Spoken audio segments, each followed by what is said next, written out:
Yan guys, no, once again napaka-fulfilling po ng ginagawa natin. Halos tapos na tayo magbigay no sa mga naging teachers natin dito, naging professor sa RTU Pasig, no. Oh, speechless, grateful, diba? Medyo sad. Ayan, yan, paiyak na no. So pero grateful tayo no na nakapag-aral tayo dito. Maraming salamat RTU Pasig. Mga ka-traders at mga ka-financialistas, itong vlog na ito ay dinededicate ko sa aking napasukang paaralan or institusyon na nagbigay sa akin ng maraming oportunidad, ng maraming skills, ng maraming values and ethics.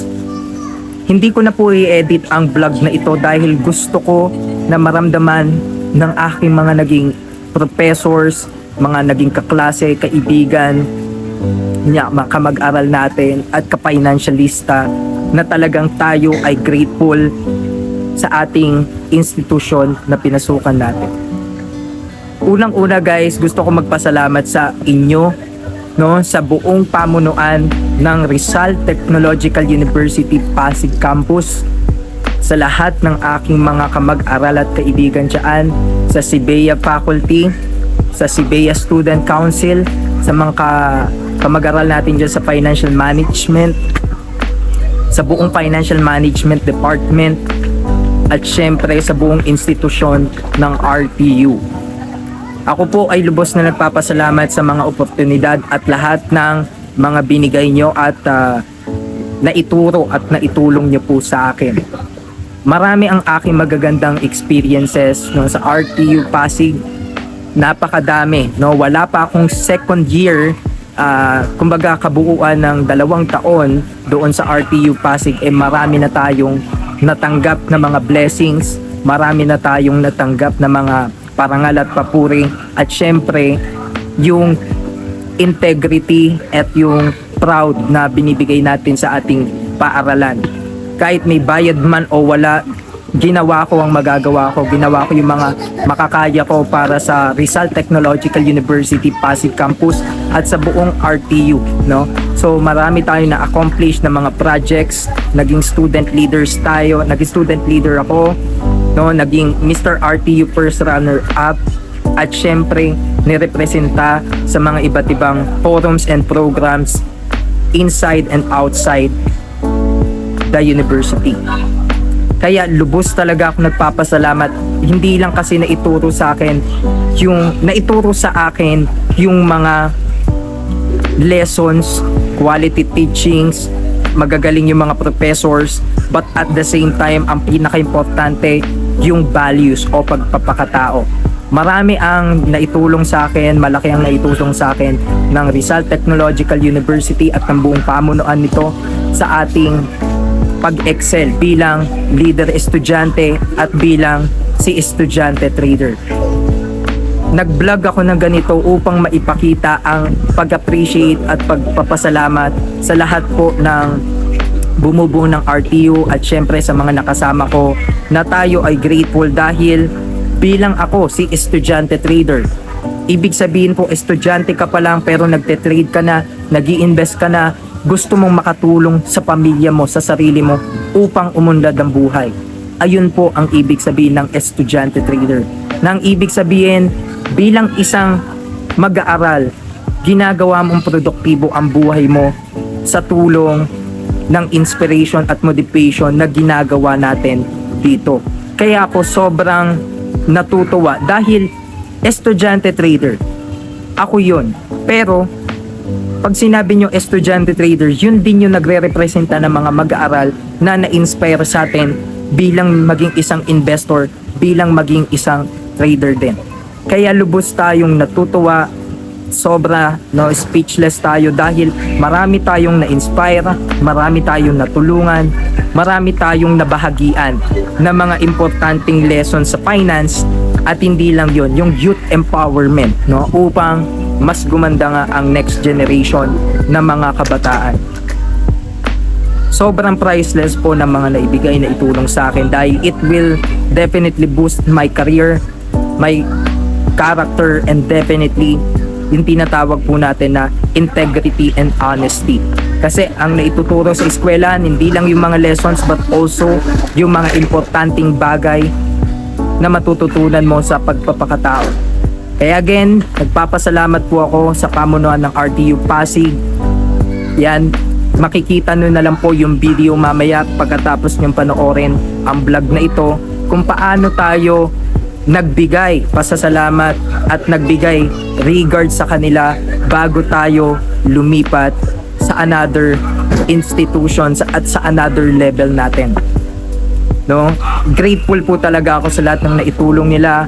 Kumbaga nga lang, tayo po personally and other matters, tayo ay mag-upgrade to the next level na kung saan nabigyan tayo ng bagong opportunity, mas malaking opportunity, no? Naaabangan nyo na lang po.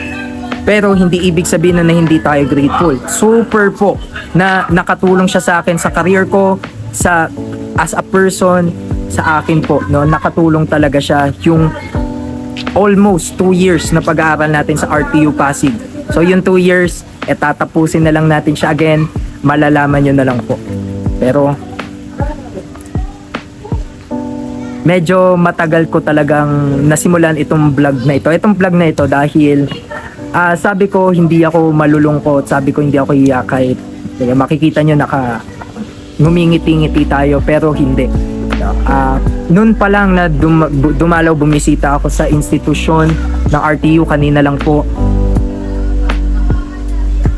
mabigat talaga, no? Hindi tayo masaya. Kumaga hindi ako sobrang natutuwa dahil yung habang binibisita natin ang bawat faculty, nagbigay tayo ng one piece chicken joy, no? At nagbigay pasasalamat tayo.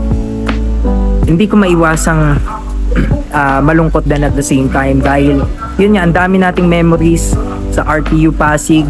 Sobrang dami. Second year pa lang ako pero grabe yung naibigay sa akin talaga na pag-boost ng ating career lahat. At hindi lang yun, hindi lang sa akin, nakatulong tayo. That is really goal. That is the really objective of having this platform, to be able to share the valuable lessons, to be able to inspire and motivate the students and the youth. Kaya sobra akong speechless, sobrang nagpapasalamat at talagang grateful tayo na binigyan tayo ng ganitong opportunity. No? Ngayon, abangan nyo pa yung aking mga susunod na kabanata, no, sa ibang institution bilang estudyante pa rin. Kasi nga, hindi ako pwedeng hindi mag-aral, hindi ako masisira po yung estudyante trader, no. Kaya nga estudyante, nag-aaral ka, no? At kahit hindi na ako estudyante trader pa rin ang tawag sa atin. Bakit? Kasi continuous learning po ang buhay. Kaya naniniwala po ako na kayo, yung mga ibang kabataan dyan, na ang dami pong nagme-message sa akin na 16, 17, 18 years old na mas bata pa po sa akin kasi ako 20 ako, no? Pero talagang sobrang nakaka-inspire, no? Yung what more pa kaya yung mga nakasama ko na nakita yung buhay ko, nakita yung ginagawa natin na may resulta, productive, nakakatulong sa community at syempre lalo na sa pamilya mo at sarili mo, no? Yung pagiging productive mo, hardworking as a student na nagtatrabaho, nagte-trade, nag-invest. Kaya tayo ay again nagpapasalamat tayo sa lahat ng subscribers and followers natin sa Rizal Technological University Pasig Campus and Boni Campus. At syempre yung 30,000 plus na followers natin sa ating mga social media accounts. So, abangan nyo po na lubos tayong nagpapasalamat at continuous po tayong gagawa ng mga videos na katulad ng ganito. So once again mga ka-traders and mga ka-financialistas, binabati ko ang buong pamunuan ng Rizal Technological University Pasig Campus. Super duper, no? Deep inside, grateful po ako sa naitulong, naituro at nagawa nyo para sa akin. At syempre masaya din ako na ibigay yung best ko kahit na walang kahit anong kapalit. Ginawa natin yun ng best natin. So again, sa mga ka-financialistas natin dyan, sa student council, sa department, faculty, and director's office, maraming salamat po sa inyo. Hanggang sa susunod na kabanata, no, bibisita pa rin po ako dyan. Huwag po kayo mag-alala. Kung free tayo, kailangan tayo, no, why not, no, magkukomit tayo, no. at magpa-participate, makikipag-cooperate, no? But for the meantime, ayusin natin yung sarili natin, mag-i-improve tayo, and definitely, we will be going to another level of our student journey and student life.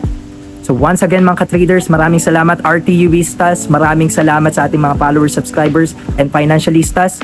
This is the Estudyante Trader. Abangan nyo yung video natin. So yun guys, bumili muna tayo dito again sa mini canteen, no? So pagkatapos, ayan, medyo nakatambay lang tayo dito. Ayan, bawal kasi dun sa garden, no? So grabe, mamimiss natin to. Syempre nagre-reminisce tayo, no? Ayan, sa overall ano ba yan? Sa overall place or ambience na itong RTU Pasig. Grabe, ayan. Bumili tayo, kakain tayo at isip-isipin natin yung mga nangyari sa atin dito, mga memories, lahat-lahat. Kasi napaka-sentimental kong tao. So then, talagang ganito lang ako mag-isip, no? Ganito tayo. Pag moments, no? So once again, maraming salamat po RTU Pasig sa lahat no, ng kumupkup sa akin. No, naging officer tayo. Lahat-lahat, no. Maraming salamat po sa inyo. Hindi ako mag-grow kung wala po kayong lahat.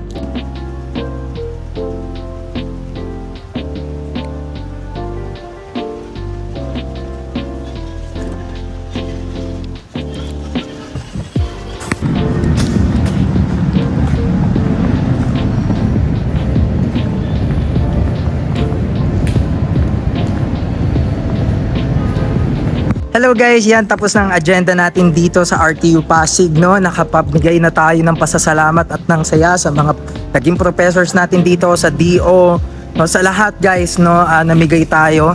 Ayan, at talaga nakakatuwa, nakaka-fulfill yung ating mga ginawa dito. So yun guys, no, the Estudyante Trader here, Christian J. Osena, second year financial management student.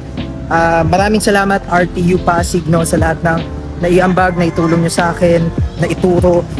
Guys, hindi ko kayo makakalimutan. This is not the end, but this is just the start, guys.